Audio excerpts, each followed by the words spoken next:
Hi guys, welcome to day 3 of the Go To Jacket Sew Along. Today we'll be working on the pockets, whether you're doing the inseam pockets or you're doing the kanga pocket, the patch one.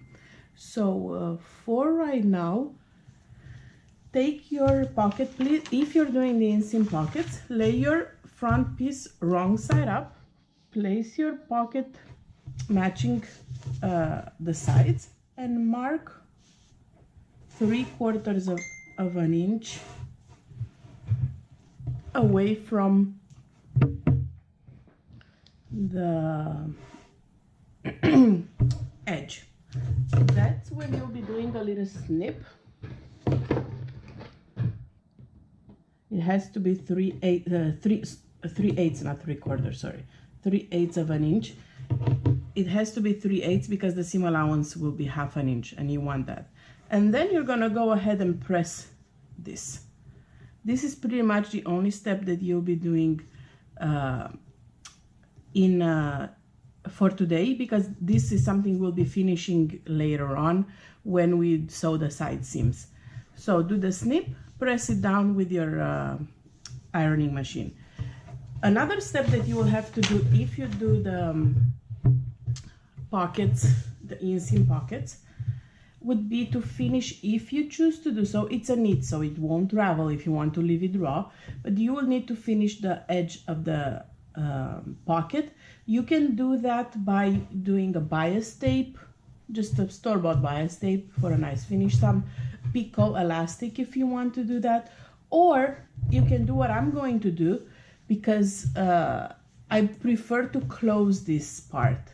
The pattern as it is, once your jacket will be finished, you'll have the opening to put your hand right here, but this side at the top will also be open. So you'll have 2 openings.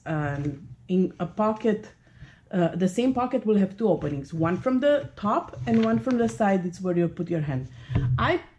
I'm OCD, excuse me, and the pirate team know that from testing that I just can't. I just cannot have the 2 openings in the pocket. Plus my kids don't need any more pocket openings. So what I do, and I'm going to show you how I do it, I'm closing this. I'm actually stitching this down when I add my pocket.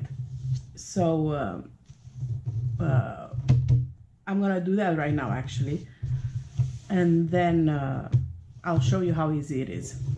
So this will need to be pressed down and sewn down. We're gonna do that right now. And because I'm closing the pocket, I'm actually not going to finish the raw edge. I'm just going to lay it on top and just do a straight stretch stitch and close it down. It will have a seam on the outside, so if you're not a fan of having a seam on the outside like this of your jacket, go ahead and do it as per the pattern and just have 2 openings at the pocket. So for right now, I'll just go ahead and take this to do stretch straight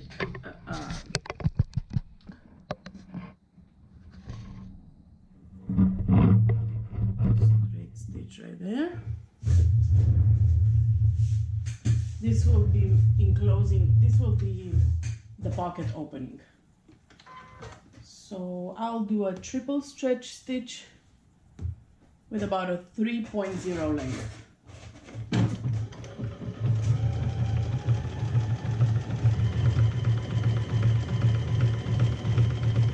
That's because my kids like to pull on their pockets, so a stretch stitch will work better.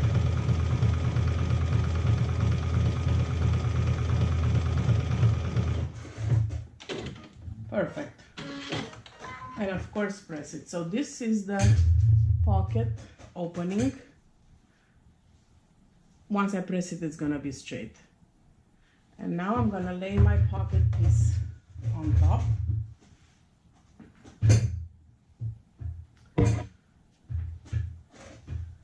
And I have the right side of my pocket laid on top of the wrong side of my front, matching the sides.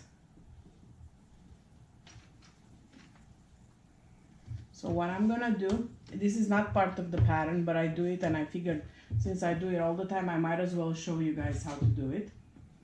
If you're doing, if you're leaving the two openings of the inseam pocket, your steps for today are done.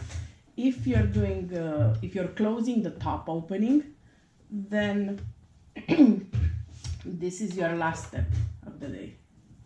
So I'm sewing a straight stitch on top of the top edge, and I'm going to still be using a triple stretch stitch because we all know how kids behave with pockets.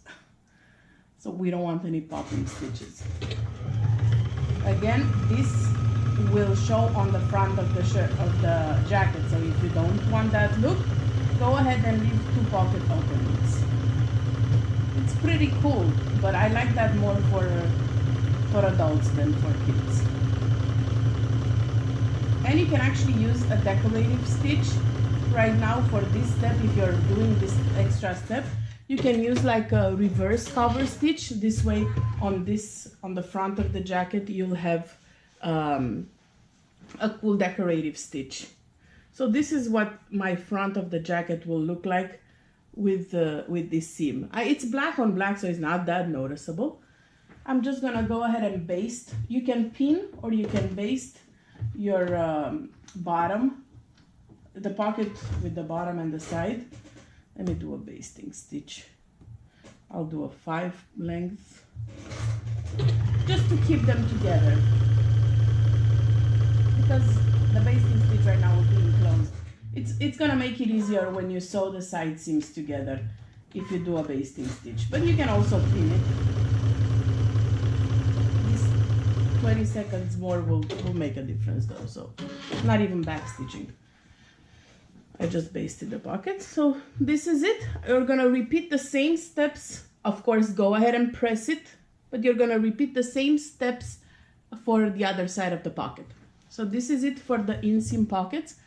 Next, we're gonna be doing the patch pocket, the kanga pocket, and I'm gonna post a separate video for that.